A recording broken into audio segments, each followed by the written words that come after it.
ई कहानी बा जादुई अनाथ बहू के।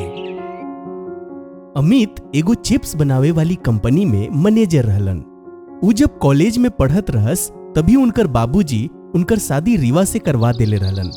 रीवा अनाथ रहली और अमित के बाबूजी अनाथालय के संचालक रहलन।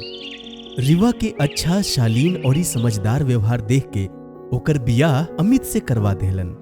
लेकिन अमित के बाबूजी के मर गईला के बाद रीवा के प्रति अमित और उनकर माई सीता के व्यवहार बहुत खराब हो गई। सीता ओके पसंद ना करत रहली, काहे कि वो चाहत रहली कि उनकर बहू अपना साथे ढेर सारा दहेज लावे। लेकिन अनाथ रीवा के अपना साथे ले आवे खातिर कुछ ना रहे और अमित रीवा से पीछा छुड़ावे के चाहत रहे, काहे कि रीवा अमित के दोस्त लोग जैसन ज्यादा हाई फाई ना रहली। यही से अमित केहू के ना बतावत रहलन कि रीवा उनकर पत्नी है। यही वजह से घर में हमेशा अनबन होखे। एक दिन अमित चिप्स बनावे खातिर 1 टन आलू ले अइलन और रीवा से कहलन, रीवा, ए रीवा, हम कंपनी के काम से कुछ दिन खातिर बाहर जा रहल बानी, तब तक तू ये आलू के संभाल के रखी है।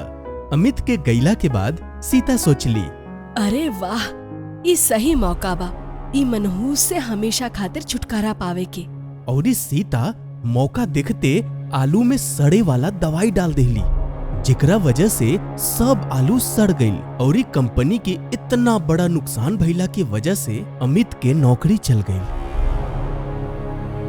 अमित घरे लौट के रीवा पर चिल्लाए लगलन, अरे तोहरा से एको गो काम ठीक ना होखेला, तोहरा गलती के वजह से हम सड़क पर आ गईनी। कंपनी वाला नुकसान के पैसा मांग रहल बारन, कहाँ से लाके दी पैसा? मरे के नौबत आ गईल बा हमार, का जानी कैसन गंवार औरत से हमर बियाह हो गईल बा। आय हो दादा, हमार फूटल किस्मत कि ई हमार पतो हउए।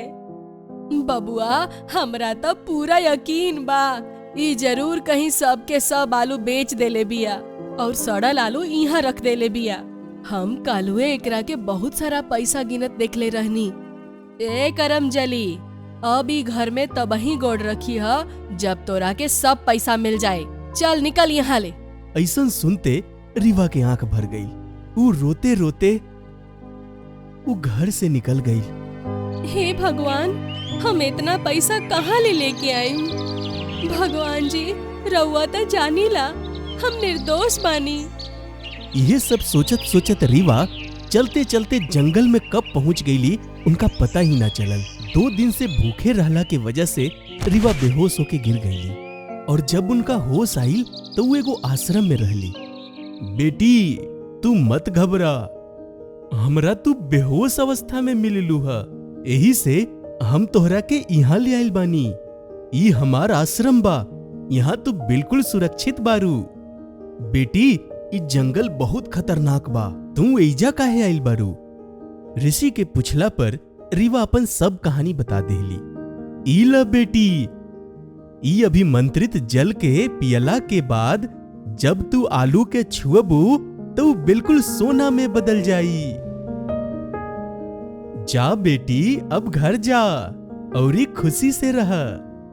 हमर आशीर्वाद हमेशा तोहरा साथे बा बेटी। रीवा अभिमंत्रित जल लेके अपना घरे लौट अइली।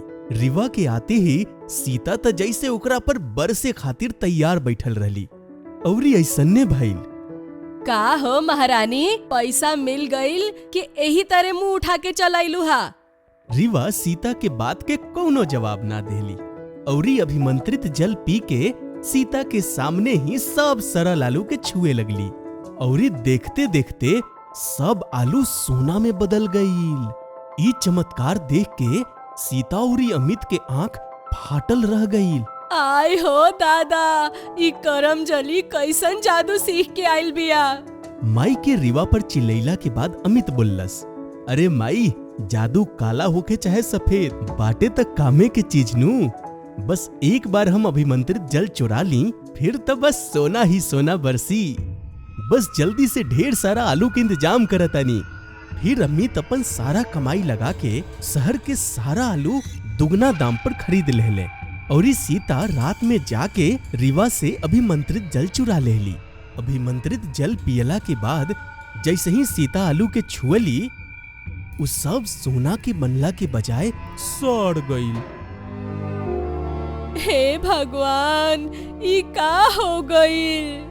जीवन के कुल कमाई एक ही पल में बर्बाद हो गईल। इस सब देख के अमित के अनुभव भइल कि उनका से बहुत बड़ गलती हो गईल बा।